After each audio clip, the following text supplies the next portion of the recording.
Hi everybody, this is Christy. I just wanted to give you a couple of quick tips on how to book your own travel and do it quickly or to search for your own travel.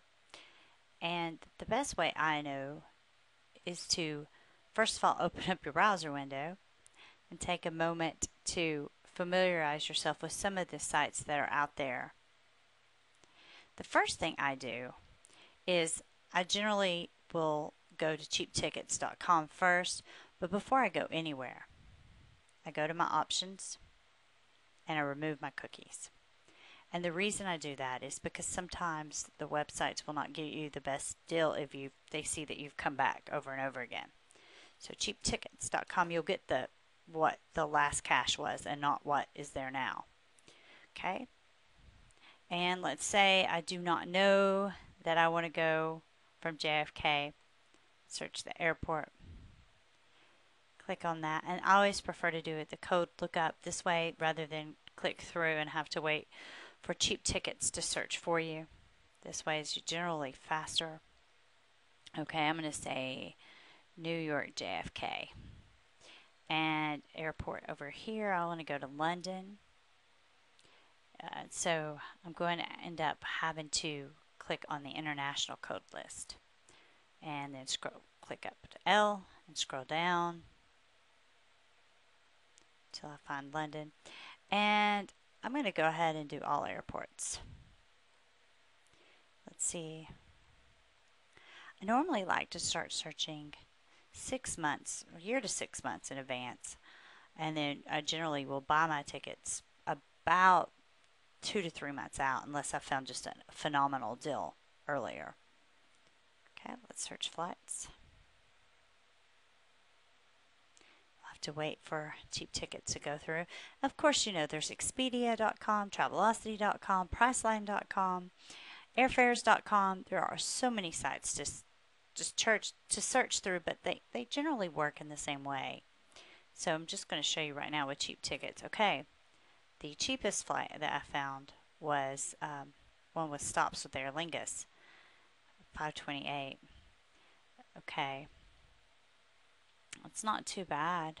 Four tickets left, and you see the 528, but you really need to look at the total, 778. Okay, so what airport is that going out of? That's flying into LHR. Okay, London Heathrow.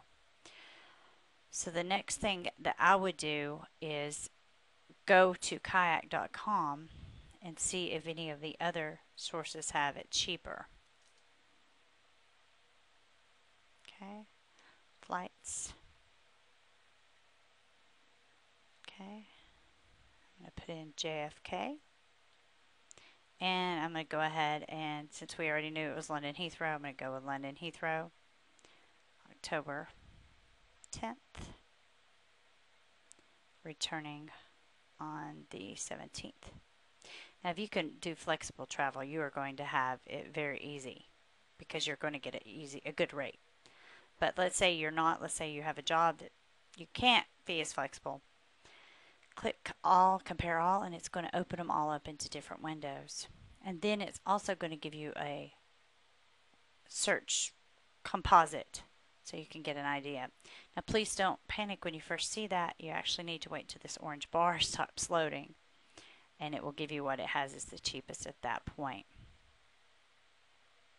Generally, it's going to be what it was at cheap tickets, but sometimes it'll surprise you.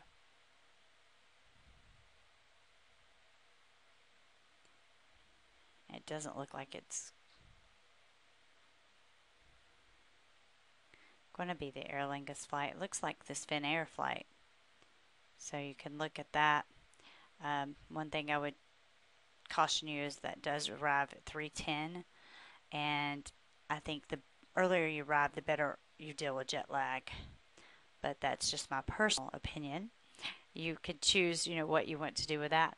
But don't forget to close this and to look at these other sites. There's Viama with a 647 round trip. That'd be worth looking into. I have a feeling that is, well, it's not going to be the average. It's the average price including all taxes and fees. So you can click on that if you'd like to. There's a normal 776 where they're telling you what it is. Then you've got Expedia.com, and it is $6.26 Expedia bargain fare. Okay, tell me more. Click on that and find out a little bit more about it. Airfare.com. I would not be doing this quickly. I would actually be examining everything, but we don't want to have a very long video. You would be, what, $247? But you got to look over here. Plus the tax, $6.29. It still looks like it's a good deal, though. You'd have to check to see. It might have some 33-hour layover or something like that. So you'd really want to look. And then Priceline. Priceline saying $7.70. My next step is, let's say I find a flight that is $7.70.